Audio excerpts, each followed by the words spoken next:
A for apple. Hi பசங்களா, இன்னைக்கு நம்ம மேத்ல ரொம்ப ஈஸியான இன்ட்ரெஸ்டிங்கான கான்செப்ட் பார்க்க போறோம். செட்ஸ், கணங்கள். நான் முன்னாடியே சொன்ன மாதிரி செட் வந்து ரொம்ப ஈஸியான கான்செப்ட். இதுல இருந்து ட்ரிக்கியான யோசிக்க வைக்கிற மாதிரி கொஸ்டின்ஸ் கேட்பாங்க. இதுல நிறைய டெஃபினிஷன், நொட்டேஷன்ஸ், கான்செப்ட்ஸ் படிக்கிற மாதிரி இருக்கும். இதை எல்லாத்தையுமே கிளியரா நம்ம படிச்சிட்டோம்னா இந்த மாதிரியான ட்ரிக்கியான கொஸ்டினையும் ஈஸியா ஆன்சர் பண்ணிடலாம். இன்னைக்கு நம்ம செட்ஸ்ல பேசிக்கான டெஃபினிஷன்ஸ் தான் பார்க்க போறோம். ஃபர்ஸ்ட், செட்னா என்ன? Set is a collection of well-defined objects. Okay, set அப்படிங்கிறது collection of objects. அதுவும் அது வெல் டிஃபைன்டா இருக்கணும். ஸோ வெல் டிஃபைன்டு என்ன மீன் பண்ணுதுன்னா, இப்போ நான் ஒருத்தர்கிட்ட செட் ஆஃப் ஆட் நம்பர்ஸ் கேட்குறேன். ஸோ உங்க ஆன்சர் என்னவா இருக்கும்? 1, 3, 5, 7 அப்படியே போயிட்டு இருக்கும். ஸோ இன்னொரு பர்சன் கிட்ட கேட்டாலும் சேம், யார்கிட்ட கேட்டாலும் set of odd number same தான். இந்த செட்குள்ள என்னால் ஈவன் நம்பரை இன்க்ளூட் பண்ண முடியாது. இந்த செட் ஆல்ரெடி நல்லா வெல் டிஃபைன்டா இருக்கு. ஸோ யாரும் இதை சேஞ்ச் பண்ண முடியாது, ரைட்? அதே மாதிரி செட் ஆஃப் ஈவன் நம்பர்ஸ் சொன்னாலும், செட் ஆஃப் பிரைம் நம்பர்ஸ் சொன்னாலும் பர்சன் டு பர்சன் வேரி ஆகாது. யார்கிட்ட கேட்டாலும் அந்த செட் வந்து மாற போறது இல்லை, வெல் டிஃபைன்டா இருக்கு. ஸோ வெல் டிஃபைன்டா இல்லாத செட் எப்படி இருக்கும்னா, so set of talented person in your class அப்படின்னு நான் கேட்டேன்னா, டேலண்டட் ஏதாவது ஸ்பெசிஃபிகேஷன் கொடுத்துருக்கேன்னா, ஒவ்வொருத்தரும் ஒவ்வொரு விதத்துல டேலண்டடா இருப்பாங்க. ஸோ உங்களுக்கு ஒருத்தர் வந்து நல்லா பாடினா டேலண்டடா தெரிவாங்க, ஒருத்தர் நல்ல ரேங்க் எடுத்தா டேலண்டடா தெரிவாங்க. பர்சன் டு பர்சன் அது மாறும். ஸோ உங்ககிட்ட ஒரு கொஸ்டின், அந்த கொஸ்டின் கேட்டா நீங்க ஒரு லிஸ்ட் கொடுப்பீங்க. இன்னொருத்தர் கிட்ட ஒரு கொஸ்டின் கேட்டா, அதே கொஸ்டின் கேட்டா வேற லிஸ்ட் கொடுப்பாங்க. ஸோ பர்சன் டு பர்சன் இது டிஃபர் ஆகுது இல்லையா? ஸோ அதெல்லாமே வெல் டிஃபைன்டு ஆப்ஜெக்ட்ஸ்க்கு கீழே வராது. ஸோ உங்கள் கிளாஸ்லேயே யார் ரொம்ப டேலண்டட், உங்கள் கிளாஸ்லேயே யார் ரொம்ப ஆக்டிவ், ஸோ ஹூஸ் டாக்கட்டிவ், இந்த மாதிரி கேட்குற கொஸ்டின்ஸ் எல்லாமே வந்து வெல் டிஃபைன்டாக இல்லை, எந்த ஒரு ஸ்பெசிஃபிகேஷனும் கொடுக்கல. ஓகே, ஸோ ப்ராப்பர் ஸ்பெசிஃபிகேஷன் இல்லாத வர கலெக்ஷன்ஸ் எல்லாமே செட்டுக்கு கீழே வராது. Okay, so next types of sets பார்க்கலாம். Types of sets. So first of all, set அப்படிங்கிறது வந்து ஏ அப்படிங்கிறது நான் ஒரு செட்னு எடுத்துக்கிறேன். ஓகே, ஸோ அதை செட் நொட்டேஷன்ல நம்ம டிஃபைன் பண்ணணும். ஒருவேளை என் செட்ல ABCD அப்படிங்கிற மெம்பர் இருக்குன்னு வச்சுக்கலாம். ஸோ இந்த மெம்பர்ஸ் எல்லாமே actually elements. Okay, elements present in the set A. So empty set அப்படின்னா, எம்டி செட்டை நம்ம என்னன்னு சொல்லுவோம்னா வெற்று கணம்னு சொல்லுவோம். ஸோ இதுல ஒருவேளை என் செட்ல எந்த ஒரு எலிமெண்ட்டுமே இல்லை, எம்டியா இருக்கு, that is known as empty set. So அதை நம்ம இப்படியும் நல் செட் இப்படியும் டினோட் பண்ணலாம். ஓகே, ஸோ நெக்ஸ்ட் நம்ம பார்க்க போகிறது சப்செட். ஒரு let me give you an example. A is equal to A, B, C and Dன்னு எடுத்துக்கலாம். ஓகே, B அப்படிங்கிறது A, B, C, D and E. Okay, so இப்போ பார்த்தீங்கன்னா ஏல இருக்கிற எல்லா எலிமெண்ட்ஸும் பியில் இருக்கு. ஸோ அதனால நான் என்ன சொல்லிக்கலாம், A is subset of B. So இங்கே ஒரு விஷயத்தை நான் கிளியர் பண்ண விரும்புகிறேன். So A is subset of A-ஆ? Yes, A is subset of A.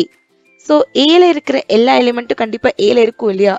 எந்த ஒரு செட் எடுத்தாலுமே சப்செட் ஆஃப் இட் செல்ஃப்னு சொல்லிக்கலாம். Okay, this is also true. So A is subset of B. So ஏல இருக்கிற எல்லா எலிமெண்ட்டும் பில இருந்ததுன்னா ஏ இஸ் சப்செட் ஆஃப் பின்னு சொல்லலாம். ஸோ சூப்பர் செட் அப்படிங்கிற டெஃபினேஷன் இதுல இருந்தே கொண்டு வரலாம். ஏ பிக்கு சப்செட்டா இருந்ததுன்னா பி வந்து ஏக்கு சூப்பர் செட்டா இருக்கும். Okay, super set of A. So singleton set அப்படின்னா ஓருறுப்பு கணம்னு சொல்லுவாங்க. ஸோ அதாவது ஒரு செட்ல ஒரே ஒரு எலிமெண்ட் இருக்கு அப்படின்னா அந்த செட்டு தான் என்னன்னு சொல்லுவாங்க, சிங்கிள்டன் செட், ஓருறுப்பு கணம். ஃபைனைட் செட், இப்போ ஒரு செட்ல இருக்கிற எல்லா எலிமெண்ட்ஸும் என்னால கவுண்ட் பண்ண முடியுது அப்படின்னா தட் இஸ் ஃபைனைட். கவுண்ட் பண்ண முடியல அப்படின்னா infinite set. So universal set அப்படின்னா என்னன்னா, இப்போ மேத்தமேட்டிக்கல் ப்ராசஸ்ல நம்ம என்ன பண்ணுவோம்னா ஒரு செட்டை ஃபிக்ஸ்டா நம்ம எடுத்துக்குவோம். நான் என்ன ஒரு செட்டை நான் டிஃபைன் பண்ணாலுமே அந்த செட் வந்து என்னோட யூனிவர்சல் செட்டோட சப்செட்னு சொல்லலாம். இப்போ யூ அப்படிங்கிறது யூனிவர்சல் செட்டா இருக்கிற பட்சத்துல நான் என்ன ஒரு செட்டு சொன்னாலும் A, B, C, சி இந்த செட் எல்லாமே ஏஎஸ்யூ அப்படிங்கிற செட்டுக்கு கண்டிப்பா சப்செட்டா தான் இருக்கணும். That is the condition. Okay, so அதுக்கப்புறம் ப்ராப்பர் செட், ப்ராப்பர் சப்செட் அப்படின்னா ஃபார் எக்ஸாம்பிள் இப்போ ஏ அப்படிங்கிறது A comma B comma C. Okay, B அப்படிங்கிறது A B C D and இன்னு வச்சுக்கலாம். ஓகே, ஸோ ஏல இருக்கிற எல்லா எலிமெண்ட்டுமே பில இருக்கு. கண்டிப்பா ஏ இஸ் சப்செட் ஆஃப் பி. இதை நான் பர்டிகுலரா ஏ இஸ் ப்ராப்பர் சப்செட் ஆஃப் பின்னு சொல்லலாம். ஏன்னா ஏல இருக்கிற எல்லா எலிமெண்ட்ஸும் பில இருக்கு. அதை தாண்டி இன்னும் சில எலிமெண்ட்ஸ் இருக்கு இல்லையா, அப்படி இருக்கணும். அப்படி இருந்ததுன்னா அது ப்ராப்பர் செட். இது என்ன மீன் பண்ணுது அப்படின்னா A is proper set, proper subset of B if A is not equal to B. ஏல இருக்கிற எல்லா எலிமெண்ட்டும் பில இருந்து ரெண்டுமே ஈக்குவலா இருக்கக்கூடாது. ரெண்டுமே ஈக்குவலா இருக்கக்கூடாது, அதுதான் மீன் பண்ணுது. A is proper subset of B if A is not equal to B. Trivial subset, trivial subset அப்படின்னா என்னன்னா நார்மலாவே ஒரு எந்த ஒரு செட் எடுத்தாலுமே கண்டிப்பா நல் செட் வந்து அதோட சப்செட்டா இருக்கும். அதே மாதிரி அந்த செட் இட் செல்ஃப் அதுக்கு சப்செட்டா இருக்கும். இது ரெண்டுமே ட்ரைவல் சப்செட்ஸ். ஓகே, ஸோ நல் செட்டும் அந்த செட்டே ட்ரைவல், அந்த செட்டே அதுக்கு சப்செட்டா இருக்கும். ஸோ இது ரெண்டுமே ட்ரைவல் சப்செட்ஸ்ன்னு சொல்லுவாங்க. பவர் செட் அப்படின்னா என்னன்னா இப்போ A is equal to A B C இப்படிங்கிற எலிமெண்ட்ஸ் இருக்கக்கூடிய ஒரு செட்டுன்னு எடுத்துக்கலாம். ஸோ பவர் செட் அப்படிங்கிறது என்னன்னா set of all set of all possible subsets of A. So first null set போடுவோம். singleton A, singleton B, singleton C. அதுக்கப்புறம் ரெண்டு எலிமெண்ட்ஸ் எடுப்போம் A, B. இதெல்லாமே subset of A தானே. So B, C. அதுக்கப்புறம் C, A. அதுக்கப்புறம் finally A, B, C. Okay, இது எல்லாமே வந்து இப்போ all possible subsets of A. இதெல்லாம் ஒரு செட்ல போட்டிருக்கேன் இல்லையா, so that is power set. Okay, நம்ம இப்ப பார்க்க போறது செட் நோட்டேஷன். ஸோ செட் அப்படின்னாவே இந்த செட் பிராக்கெட்ல தான் நம்ம டிஃபைன் பண்ணுவோம். அதுக்கப்புறம் பிலாங்ஸ் டு சிம்பிள் ரொம்ப அடிக்கடி யூஸ் பண்ணக்கூடிய ஒரு சிம்பிள். ஸோ ஒரு எலிமெண்ட் இருக்கு ஏ அப்படிங்கிறது ஒரு செட்டு, அதுல ஏபிசி அப்படின்னு எடுத்துக்கலாம். ஸோ ஏ அப்படிங்கிற எலிமெண்ட் இந்த ஏங்கிற செட்ல இருக்குங்கிறத ஏ பிலாங்ஸ் டு ஏங்கிறது வச்சு சொல்லலாம். ஸோ அதே மாதிரி பி பிலாங்ஸ் டு ஏ அந்த மாதிரி சொல்லிக்கலாம். So that is belongs to symbol. Already explain பண்ணியாச்சு proper set, subset and proper set symbol. So முக்கியமான விஷயம் செட் ஆப்ரேஷன். ஸோ செட் ஆப்ரேஷன்னா இங்கே சில ஆப்ரேஷன்ஸ் இருக்கு. Union, intersection, set difference, complement, symmetric difference. So யூனியன்னா என்னன்னா சேர்ப்பு கணம். ஓகே, ஸோ இப்போ ரெண்டு செட் இருக்கு. ஏ இஸ் ஈக்குவல் டு 1 2 3ன்னு எடுத்துக்கலாம். பி அப்படிங்கிறது வந்து 2 and 4ன்னு எடுத்துக்கலாம். இப்போ ஏ யூனியன் பினா ரெண்டுத்தையும் சேர்க்கணும். 1 2 3 and 4ன்னு வருமா. So this is what A union B. ரெண்டு செட்டையுமே சேர்க்குறீங்க. இன்டர்செக்ஷன் அப்படிங்கிறது வெட்டுகணம். ரெண்டுலையுமே காமனா இருக்கிற எலிமெண்ட்டை தான் எழுதணும். A intersection B is equal to 2 மட்டும் வருமா, 2 தான் வந்து காமனா இருக்கு. செட் டிஃபரன்ஸ், செட் டிஃபரன்ஸை நம்ம என்ன சொல்லுவோம்னா கன வேறுபாடு. ஸோ அது நம்ம வந்து வென் டயக்ராம்ல எப்படி சொல்லலாம்னா இப்போ ஏ அண்ட் பி ரெண்டு செட் எடுத்துக்கிறேன்.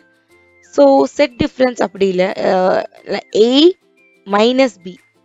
ஏல இருக்கிற எலிமெண்ட் எனக்கு வேணும், ஆனா அந்த எலிமெண்ட் பில இருக்கக்கூடாது. வி வாண்ட் ஏ ஒன்லி அப்படின்னு சொல்றது தான் செட் டிஃபரன்ஸ். இங்கே 1 and 3 வரும், ஏன்னா 2 வராது. 2 எலிமினேட் பண்றோம், ஏன் அது ஆல்ரெடி பில இருக்கு. ஸோ காம்ப்ளிமெண்ட் அப்படின்னா காம்ப்ளிமெண்ட் எக்ஸ்பிளைன் பண்றதுக்கு we should know universal set. So இப்போ ஏ காம்ப்ளிமெண்ட் அப்படின்னா ஏயை தவிர யூனிவர்சல் செட்ல என்னென்ன எலிமெண்ட்ஸ் இருக்கோ அது எல்லாமே ஏ காம்ப்ளிமெண்ட் கீழே வரும். ஏ காம்ப்ளிமெண்ட்டை எப்படி டினோட் பண்ணலாம்னா ஏ சி இப்படி டினோட் பண்ணலாம், இல்லைன்னா ஏ டேஷ் டினோட் பண்ணலாம். சிமெட்ரிக் டிஃபரன்ஸுக்கு நம்ம ஒரு ஸ்மால் ட்ரையாங்கிள் போட்டு ரெப்ரசென்ட் பண்ணுவோம். A symmetric difference B.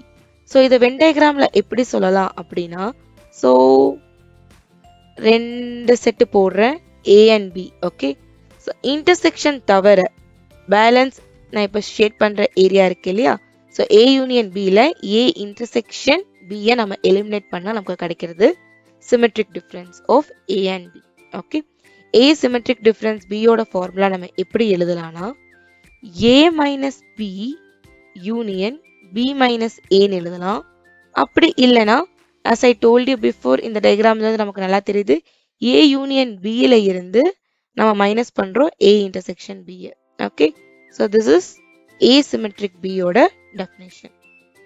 So next நம்ம பார்க்க போறது properties of set operation.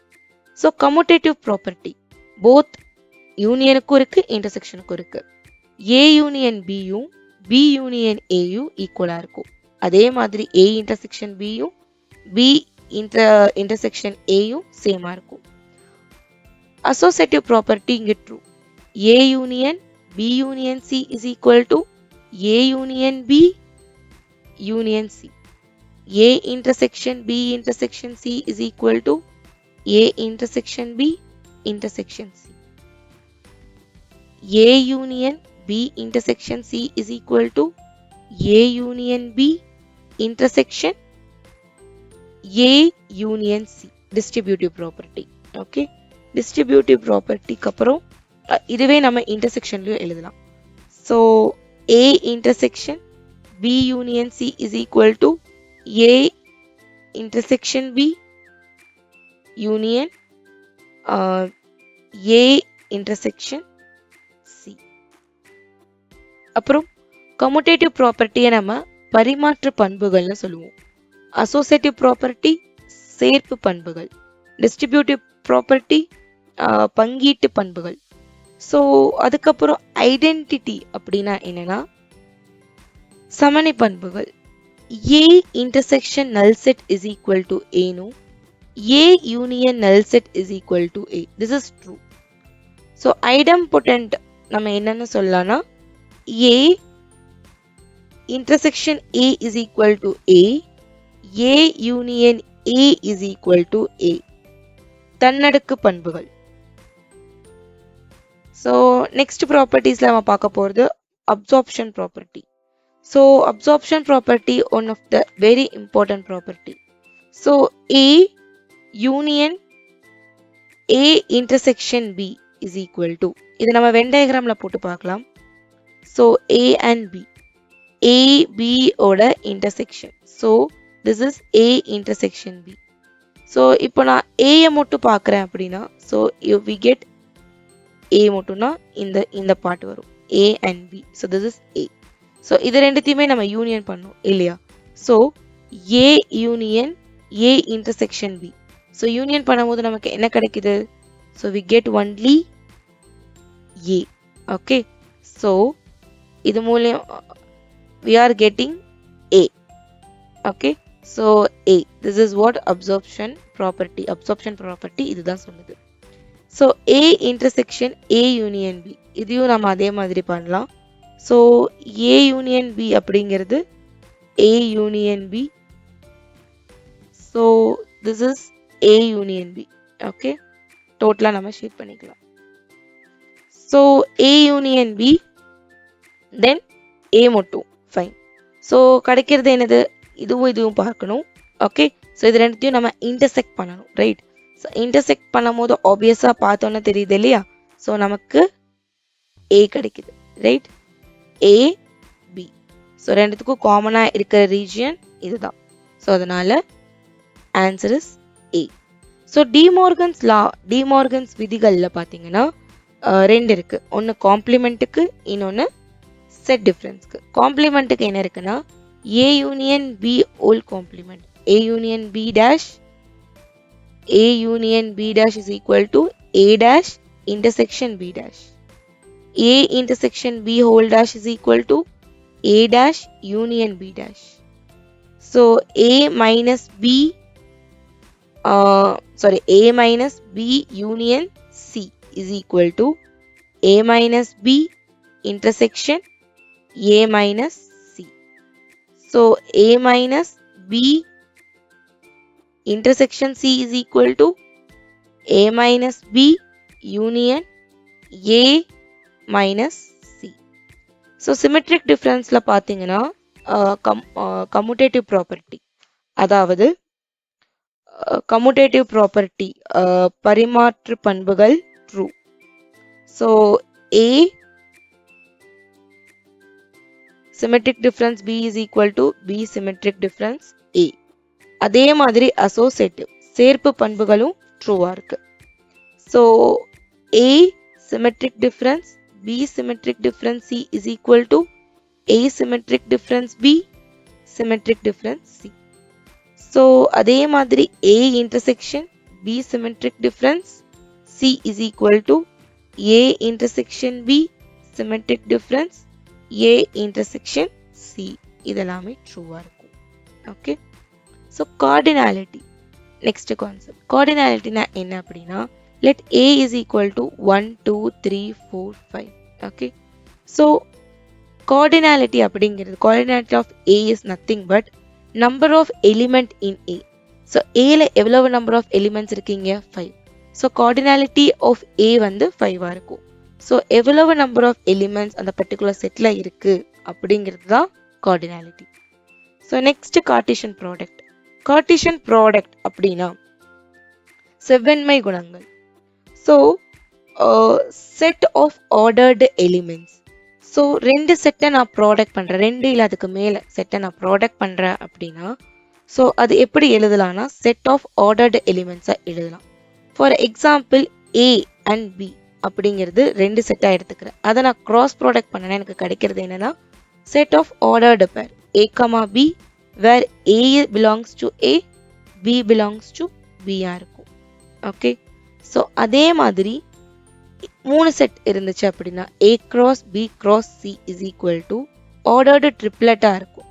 So A, B, C, A belongs to A, B belongs to B, C belongs to C. இந்த மாதிரி நம்ம ஜெனரலைஸ் பண்ணிக்கலாம். ஸோ இதில் முக்கியமாக தெரிஞ்சுக்க வேண்டிய விஷயம் என்னன்னா A cross Bயும் B cross Aயும் ஈக்குவலாக இருக்காது. இது ஏன் ஈக்குவலா இருக்காதுன்னா since it is set of ordered pair, order மாறும் இல்லையா ஏ கிராஸ் பிக்கும் பி கிராஸ் ஏக்கும். ஸோ அதனால இது பாசிபிளா இருக்காது. ஒருவேளை இது ட்ரூவா இருக்கு ஏ கிராஸ் பியும் பி கிராஸ் ஏயும் ட்ரூவா இருக்குதுன்னா தென் ஏயும் பியும் கண்டிப்பா ஈக்குவலா இருக்கும்னு சொல்லலாம். ஓகே. ஏ அண்ட் பி ஈக்குவலா இருக்கும் போதுதான் ஏ கிராஸ் பியும் பி கிராஸ் ஏயும் சேமா இருக்கும். ஓகே. ஸோ இப்போ நாம வந்து okay let A and B be two sets.